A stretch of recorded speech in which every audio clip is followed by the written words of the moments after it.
எல்லோருக்கும் வணக்கம். இன்றைக்கி வெங்காயம் போடாத சிம்பிளாக பருப்பு குழம்பு தான் செய்ய போகிறோம். நிறைய பேர் வெங்காயம் போட்டால் மட்டும்தான் குழம்பெல்லாம் நல்லாயிருக்கும், சாம்பார் நல்லாயிருக்கும் அப்படின்னு சொல்லுவாங்க. அப்படி இல்லை, நமக்கு எப்போ ரொம்ப சீசன் அதிகமாக வெங்காயம்லாம் ரேட் இருக்கும்போது நம்ம வெங்காயம் வாங்க முடியாத நிலைமெல்லாம் சில பேருக்கு இருக்கும். 150 ரூபா 200 ரூபாலாம்.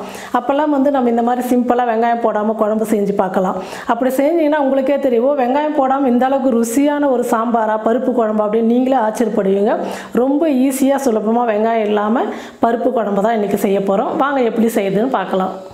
பருப்பு குழம்புக்கு நான் 100 கிராம் துவரம் பருப்பு எடுத்து நல்லா கழுவி சுத்தம் பண்ணி எடுத்துக்கிட்டேன். இப்போ குக்கரில் சேர்த்துக்கிறேன்.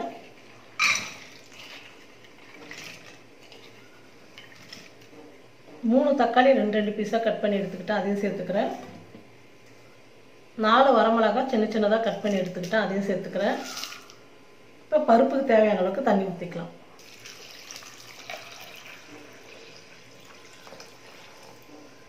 ஒரு ஸ்பூன் விளக்கெண்ணெய் ஊற்றிக்கிறேன். பருப்பு வேக வைக்கும் போது விளக்கெண்ணெய் சேர்த்துங்க, உடம்புக்கு ரொம்ப குளிர்ச்சி. குக்கர் மூடி போட்டு மூடிடுறேன். ஒரு 4 விசில் வரட்டும், ஸ்டவ் ஆஃப் பண்ணிக்கலாம். பாருங்கள், பருப்பு நல்லா வெந்துருச்சு. புளி போட்டு கடைஞ்சிக்கலாம். நான் 3 தக்காளி போட்டதுனால புளி கொஞ்சமாக எடுத்துக்கிட்டேன். உங்களுக்கு எந்த அளவுக்கு புளிப்பு தேவையோ அந்த அளவுக்கு புளி சேர்த்துக்குங்க. பாருங்கள், புளி போட்டு பருப்பு கடைஞ்சி எடுத்துக்கிட்டேன். இப்போ பருப்பு குழம்பு தாளிச்சிக்கலாம். தாளிப்பு கரண்டி எடுத்துருக்கேன். எண்ணெய் தேவையான அளவுக்கு ஊற்றிக்கலாம். எண்ணெய் காஞ்சிடுச்சு, கடுகு சேர்த்துக்கிறேன். சீரகம் கொஞ்சம்.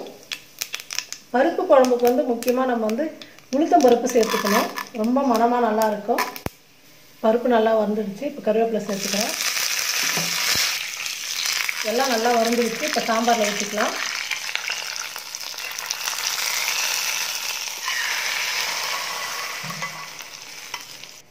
தாளிச்சதுக்கப்புறம் பருப்பு குழம்பு கொஞ்சம் நேரம் கொதிக்கணும். ரொம்ப நேரம் கொதிக்கக்கூடாது, ஒரு 2 நிமிஷம் கொதிச்சா போதும்.